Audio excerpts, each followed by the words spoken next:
Dear students, welcome to Kalam Sir Coaching Academy. আমরা আজ suitable words and phrase নিয়ে আলোচনা করব।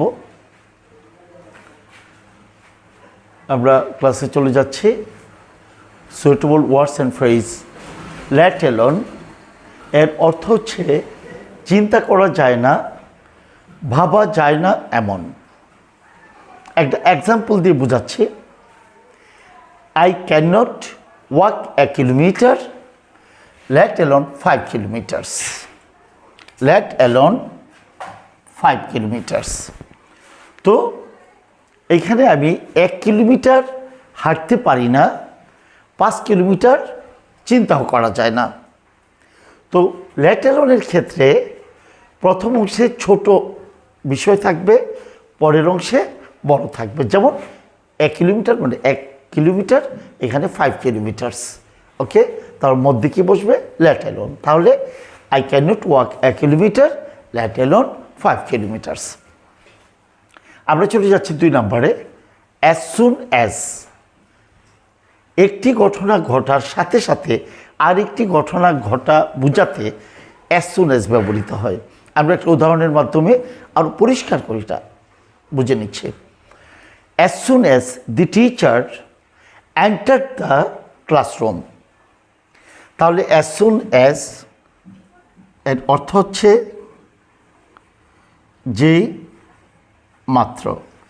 যেই মাত্র শিক্ষক entered the classroom, শ্রেণীকক্ষে প্রবেশ করলো, the students stood up, ছাত্রছাত্রী কি দাঁড়িয়ে গেল। তাহলে এখানে কি বসাবো?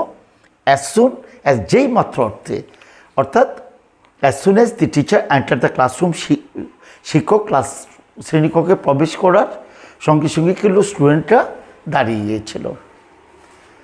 আশা করি তোমরা 2 নম্বর বুঝতে পেরেছো। ডিয়ার স্টুডেন্টস, আমরা চলে যাচ্ছি নাম্বার 3-তে, use of what if. What if অর্থ হচ্ছে কোনো কিছু ঘটার ভয় প্রকাশ করতে হোয়াট ইফ ব্যবহৃত হয়। তো কোনো কিছু ঘটার ভয়, যেমন আমি একটা এক্সাম্পলের মাধ্যমে এটা বোঝানোর চেষ্টা করছি। What if it disturbs on the way. What if অর্থটা হচ্ছে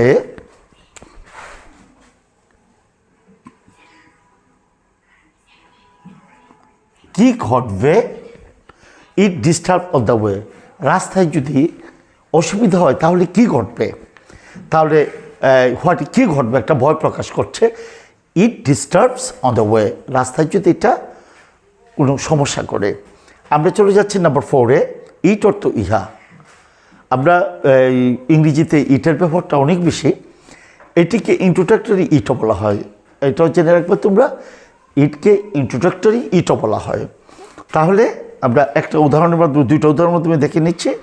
আই সো এ চাইল্ড, আমি শিশুকে দেখলাম। চাইল্ড অর্থ শিশু। ইট ওয়াজ ক্রাইং, আমরা জানি কোনো মানুষের ইয়েতে প্রনাউন হিসাবে ইট ব্যবহৃত হয় না, কিন্তু চাইল্ড এখানে ছেলে বা মেয়ে এটা আইডেন্টিফাই হয় নাই। সো এখানে এর পরিবর্তে আমি কী বসাবো? ইট। আই বট এ পেন, যেমন পেন, আমি একটি কলম ক্রয় করেছিলাম। পেনটা হচ্ছে বস্তুবাচক। তো বস্তুবাচক হইলে আমরা ইট ব্যবহার করি। আবারও বলছে, বস্তুবাচক জিনিসের ক্ষেত্রে আমরা ইট ব্যবহার করি। আর এখানে চাইল্ড বস্তুবাচক না, কিন্তু ছেলে বা মেয়ে কিছুই বোঝায়নি, চাইল্ড শিশু বুঝিয়েছে। এই ক্ষেত্রে আমরা শিশুর ক্ষেত্রেও ইট ব্যবহার করব।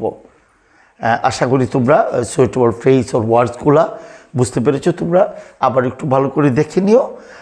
আশা করি এই যে 4টা আজকে দিলাম সুইটেবল ওয়ার্ডস অ্যান্ড ফ্রেজ, এটাতে তোমাদের কোনো সমস্যা থাকবে না।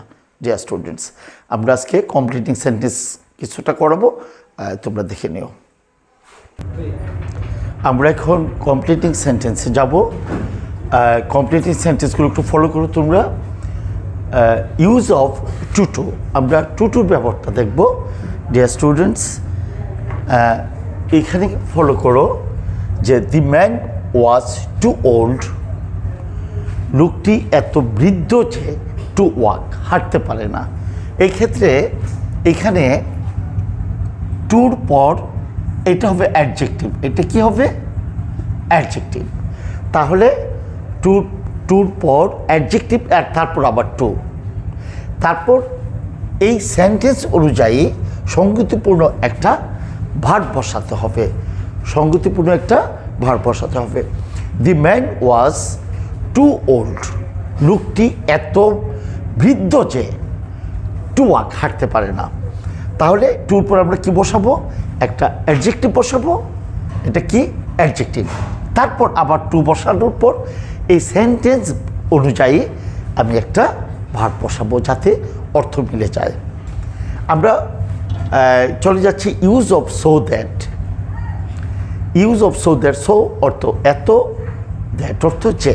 এখানে আমরা কীভাবে করবো, দি ম্যান ওয়াজ সো ইল, এখানে সোর পর আবার একটা অ্যাডজেক্টিভ, তারপর আবার দ্যাট, আবার সোর পর একটা অ্যাডজেক্টিভ, তারপর দ্যাট। তো দি ম্যান ওয়াজ সো ইল, লোকটি এত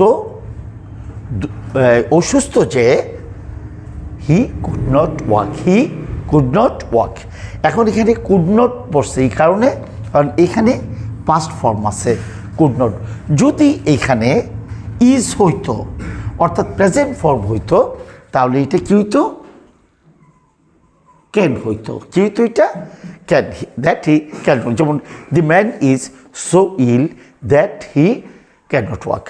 তো যেহেতু এখন the man was so ill that he could not walk. আশা করি এটা বুঝতে তোমাদের সমস্যা হওয়ার কথা না। ডিয়ার স্টুডেন্ট, কমপ্লিটিং সেন্টেন্সের আরও কিছু ক্লাস সামনের ক্লাসে দিব, তোমরা এগুলি সব দেখে নেবে। তার পরবর্তী ক্লাসের জন্য তোমাদের নির্দেশ দেওয়া হলো। আমরা এখন ক্লাস শেষে সাধারণ জ্ঞানটা দেখে ক্লাস শেষ করবো আজকে।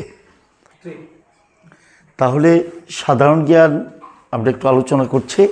প্রতিটা ক্লাসে আমার সাধারণ জ্ঞান থাকে, তোমরা সাধারণ জ্ঞানগুলি একটু নোট করে রাখবা। বাংলাদেশের রাষ্ট্রপতিকে শপথ বাক্য পাঠ করান কে? আনসার কি হবে, স্পিকার। তাহলে বাংলাদেশের রাষ্ট্রপতি শপথ বাক্য পাঠ করান মাননীয় স্পিকার। মদিনা সনদের শর্ত ছিল কতটি?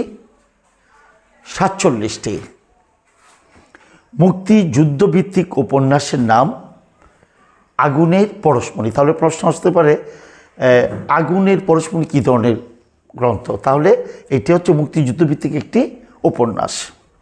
ভিয়েতনামের মুদ্রার নাম হচ্ছে ডং। ভিয়েতনামের মুদ্রার নাম হচ্ছে ডং। তো আশা করি আজকের ক্লাসগুলি বুঝতে পেরেছি। সুইটেবল ওয়ার্ডস অর ফ্রেজ, তারপর কমপ্লিটিং সেন্টেন্সেস, আর সাথে আমাদের কিছু সাধারণ জ্ঞান আলোচনা। আশা করি ডিয়ার স্টুডেন্টস তোমরা প্রত্যেকটা বিষয় ভালোভাবে খেয়াল করবে, নোট করে রাখবে আর নিয়মিত চর্চা করবে। একটা কথা সবসময় মনে রাখবে, যে কোনো বিষয়ে তুমি যদি চর্চায় থাকো, যে কোনো বিষয়, তাহলে এটা তোমার মধ্যে পুরোপুরি চলে আসবে। আর চর্চা না করলে আস্তে আস্তে হারিয়ে যাবে, যা তুমি বুঝতেও পারবে না। তো আশা করি আমার কথাগুলি মনে থাকবে তোমাদের। সবাই ভালো থাকবা, সুস্থ থাকবা, সুন্দর থাকবা। খুদা হাফিজ।